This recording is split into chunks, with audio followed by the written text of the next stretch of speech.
दोस्तों हर साल हालांकि बहुत सारे ऐसे स्टूडेंट्स जो पीएचडी में अपने आप को एनरोल कराते हैं मास्टर्स अपनी कंप्लीट करने के बाद, उनके पास बहुत सारे ऑप्शंस होते हैं। वो चाहे तो गवर्नमेंट यूनिवर्सिटी से भी पीएचडी कर सकते हैं या प्राइवेट यूनिवर्सिटी से कर सकते हैं। डीम्ड यूनिवर्सिटी में भी काफी स्टूडेंट्स एडमिशन लेते हैं। सवाल जो बहुत ज्यादा आप हमसे पूछ रहे थे कि प्राइवेट यूनिवर्सिटी से पीएचडी करें तो क्या प्रॉब्लम्स हमारे सामने आ सकती हैं या फिर क्या बेनिफिट्स हो सकते हैं अगर हम प्राइवेट यूनिवर्सिटी से पीएचडी करना चाहते हैं। दोस्तों पीएचडी करना चाहते हो और पीएचडी आप कंप्लीट कर लोगे, ये दो अलग अलग बातें हैं। आप इन दोनों को एक मत समझे।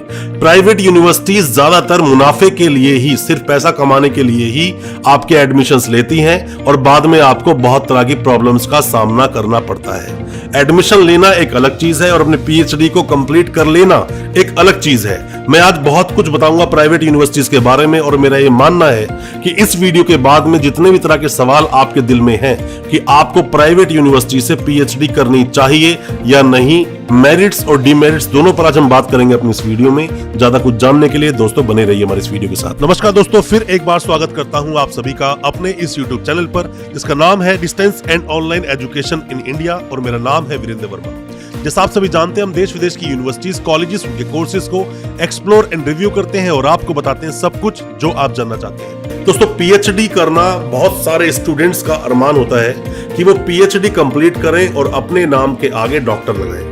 डॉक्टर प्रीफिक्स लग जाता है नाम के आगे जब कोई पीएचडी कंप्लीट कर लेता है। बट यहां पर बहुत सारी प्रॉब्लम्स खड़ी होती हैं जब आप प्राइवेट यूनिवर्सिटी की तरफ रुख करते हैं और आपको प्राइवेट यूनिवर्सिटी की तरफ रुख करना पड़ता है। आप चाहते नहीं हो, क्योंकि ज्यादातर स्टूडेंट्स का गवर्नमेंट यूनिवर्सिटीज में नाम आता ही नहीं है और या फिर जो उनकी लेंथी प्रोसीडिंग है या फिर थोड़ा टफनेस जो होती है पीएचडी कंप्लीट करने में, उन चीजों से आप बचते हैं या फिर आप उतने ब्रिलियंट स्टूडेंट नहीं होते हैं। इन्हीं चीजों का फायदा उठाती हैं प्राइवेट यूनिवर्सिटीज। प्राइवेट यूनिवर्सिटी से आप अगर एडमिशन लेना चाहते हैं, कुछ बातों का आपको विशेष रूप से ध्यान रखना चाहिए। सबसे पहली बात तो आप ये समझ दोस्तों कि फीस में तो डिफरेंस होता ही है। आप प्राइवेट यूनिवर्सिटी से करोगे फीस ज्यादा होती है और ज्यादा क्या, बहुत ज्यादा फीस भी होती है कई सारी प्राइवेट यूनिवर्सिटीज की। बट आपका बजट स्टार्ट होना चाहिए कम से कम 2.5 लाख रुपए से। 3 साल की कंप्लीट कोर्स की मैं फीस आपको बता रहा हूं, 2.5 लाख। इसको आप एक मिनिमम फीस मान सकते हैं कंप्लीट पीएचडी की। जो पूरे कोर्स का एक ड्यूरेशन बनता है, उस कंप्लीट कोर्स की फीस 2.5 लाख मिनिमम होगी। ये बढ़ सकती है एज पर द स्ट्रीम्स। आप योगा में करना चाहें, फार्मास्यूटिकल में करना चाहें, लॉ में करना चाहें, एजुकेशन में करना चाहें या फिर टेक्निकल किसी भी सब्जेक्ट में आप करना चाहें, उसकी फीस अलग अलग हो सकती है, वेरिएशंस हो सकते हैं। दोस्तों आप अगर आए हैं पहली बार हमारे चैनल पर, पहली बार देख रहे हैं आप हमारी इस वीडियो को, मैं आपसे रिक्वेस्ट करना चाहूंगा हमारे चैनल को अभी सब्सक्राइब करें, साथ में लगा बेल आइकन जरूर दबा दें ताकि इसी तरह की एजुकेशनल वीडियोस आप तक पहुंच सके सबसे पहले और आपके हर तरह के डाउट जो प्राइवेट यूनिवर्सिटीज को लेकर होते हैं, क्योंकि हम वीडियोस लेकर आते हैं प्राइवेट यूनिवर्सिटीज पर ही और आपको अवेयर करने की कोशिश करते हैं। दोस्तों हमारे पास हालांकि बहुत सारे स्टूडेंट्स के कमेंट आते हैं और पूछते हैं कि सर पीएचडी में एडमिशन लेना है, इस यूनिवर्सिटी में एडमिशन ले या ना ले, ये यूनिवर्सिटी कैसी है, या फिर हम उन्हें कोई अच्छी एक प्राइवेट यूनिवर्सिटी रिकमेंड करें जहां से वो पीएचडी कर सकते हैं। दोस्तों सिर्फ रिकमेंडेशन से कुछ नहीं होगा, सिर्फ बताने से कुछ नहीं होगा, क्योंकि पीएचडी को कंप्लीट करने के लिए 3 साल की आपको मदद चाहिए, आपको हेल्पिंग हैंड चाहिए होता है और 3 साल तक के लिए जो भी कोई आपको सर्विस देगा वो अपना एक सर्विस चार्ज करेगा। तो आपका जो भी कोई कंसल्टेंट जिसके द्वारा आप एडमिशन लेते हैं बेहतर होगा, क्योंकि वो उस यूनिवर्सिटी को बेहतर तरीके से जानता है। सीधा आप चाहें खुद अपने आप कुछ कर लें तो यूनिवर्सिटी शुरू में आपसे बहुत अच्छे से बात करेगी, बहुत अच्छे से एडमिशन भी लेंगे, क्योंकि उनका एडमिशन लेने का प्रोसेस जितना आसान है पीएचडी कंप्लीट करना उतना ही आपके लिए टफ हो जाएगा।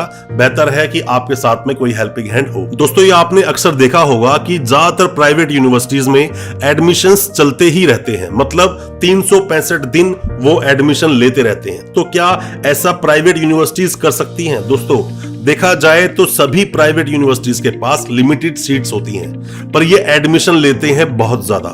आप कुछ इस तरह समझिए कि मान लीजिए किसी भी यूनिवर्सिटी ने 1000 टोटल एडमिशन लिए पीएचडी में जब भी इन्होंने अपना एंट्रेंस कंडक्ट करवाया। हालांकि उतने गाइड इनके पास होते नहीं है। अब आपने एडमिशन ले लिया तो एडमिशन करने के बाद पहले ही साल में काफी सारे स्टूडेंट्स ड्रॉप आउट हो जाते हैं, मतलब कि वो अब पीएचडी को कंटिन्यू करना नहीं चाहते या वो कर नहीं पा रहे हैं। पहले साल में काफी सारे ड्रॉप आउट हो जाते जाते हैं। सेकेंड ईयर तक जो लोग पहुंचते हैं, रिसर्च वर्क इतना टफ कर देते हैं ये प्राइवेट यूनिवर्सिटी वाले उनके लिए, और गाइड भी पूरी तरह से उनको सपोर्ट नहीं करता, मदद नहीं करता, जिसकी वजह से उनका भी कुछ दिल खट्टा सा हो जाता है और वो लोग भी इस कोर्स को आगे कंप्लीट करना नहीं चाहते, और जो फीस दे दी है वो फीस इनकी डूब जाती है।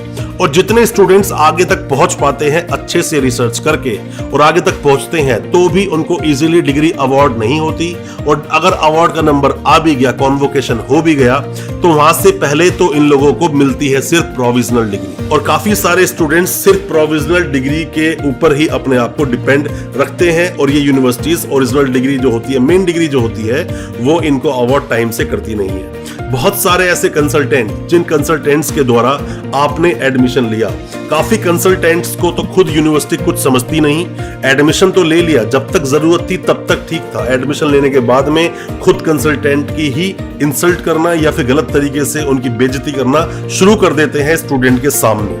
और स्टूडेंट को क्योंकि कंसल्टेंट सही तरीके से चला रहा होता है, उनको बता रहा होता है कि कब फीस देनी है, कब नहीं, और किस तरह से आप पूरी प्रोसीडिंग को करें, और काफी सारे स्टूडेंट्स अपने कंसल्टेंट को ही ओवरटेक करके आगे बढ़ते हैं और बाद में प्रॉब्लम होती है, उनके साथ हेल्पिंग हैंड कोई नहीं होता।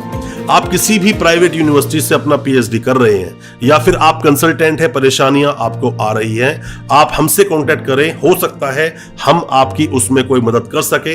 बट सभी स्टूडेंट्स को एक हेल्पिंग हैंड की जरूरत पड़ती है, क्योंकि पीएचडी में बहुत सारी चीजें होती हैं जो टाइम टाइम करनी होती हैं, बहुत सारे अपडेट्स होते हैं जो आप तक नहीं पहुंच पाते हैं, और सही तरह से यूनिवर्सिटी के बारे में डिटेल में आपका कंसल्टेंट ही जानता है। तो बेहतर होगा कि आप उससे सब चीजों की इंफॉर्मेशन टाइम टू टाइम लेते रहें। हमेशा यूनिवर्सिटीज आपको कहेंगे कि आप अपनी पूरी पेमेंट 1 साल के बाद, मतलब जैसे ही 1.5 साल लगभग आपका पहुंचा, ये लोग चाहते हैं कि आप इनकी पूरी फीस इनको जमा कर दें, मतलब पूरी कंप्लीट कोर्स की जो फीस है पूरी फीस दे दें, जबकि ये गलती आपको करनी नहीं चाहिए। और आप में से जो भी कोई कहीं से भी पीएचडी कर रहा है, तो आपके पास अपनी पेमेंट की रसीदें होना बहुत जरूरी है। और अगर आपने पेमेंट कंप्लीट कर दी है, तो अपनी उस यूनिवर्सिटी से आप अभी नो ड्यूज मांगे, नो ड्यूज जरूर ले लें आप, क्योंकि बाद में ये लोग फीस बढ़ा देते हैं। और अगर किसी कंसल्टेंट के द्वारा आपने एडमिशन लिया है, पूरी फीस आपने जमा कर दी है, अब कंसल्टेंट से कांटेक्ट नहीं हो रहा है, तो ये अगला रामबाण जो आप पर छोड़ेंगे वो ये होगा कि आपकी फीस बकाया है।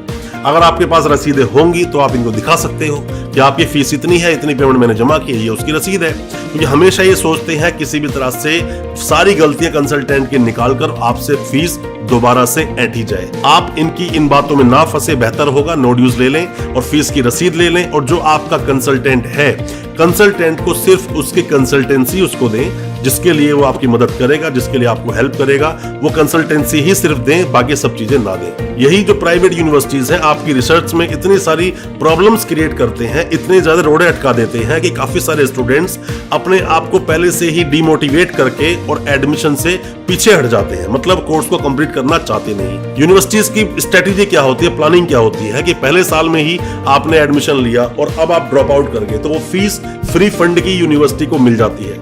कुछ लोग सेकेंड ईयर में जाके अपने आप को ड्रॉप आउट करा लेते हैं, वो फीस भी यूनिवर्सिटी की अपने आप में हो जाती है। जो स्टूडेंट्स लास्ट तक पहुंच पाते हैं वही स्टूडेंट्स की लिस्ट आगे जाती है, और बाकी सारी जो फीस है जो वेस्ट हो गई वो यूनिवर्सिटी के बिल्कुल एक बही खाते में फ्री फंड में चली जाती है। और अगर आपका रिसर्च वर्क टाइमली नहीं हुआ तो याद रहे, जैसे ही आप नेक्स्ट ईयर में पहुंचेंगे, अगले साल तक पहुंचेंगे, यही यूनिवर्सिटीज जो प्राइवेट यूनिवर्सिटीज हैं आप पर पेनल्टी लगाएंगी और आपसे 4th ईयर की फीस भी मांगेंगे पेनल्टी के साथ। तो बेहतर है अपने कोर्स को, अपने कोर्स वर्क को, रिसर्च को टाइमली सबमिट कर लें, टाइमली पूरा कर लें, कहीं ऐसा ना हो कि आपके ऊपर भी वो पेनल्टी लगा दी जाए। दोस्तों, किसी भी प्राइवेट यूनिवर्सिटी में, सभी यूनिवर्सिटी की बात नहीं करता, कुछ अच्छी भी हो सकती हैं, बट ज्यादातर जो प्राइवेट यूनिवर्सिटीज हैं, इन सभी यूनिवर्सिटीज में जितना आसान एडमिशन लेना होता है उतना ही ज्यादा टफ आपके लिए रिसर्च को कंप्लीट करना होगा इन यूनिवर्सिटीज में।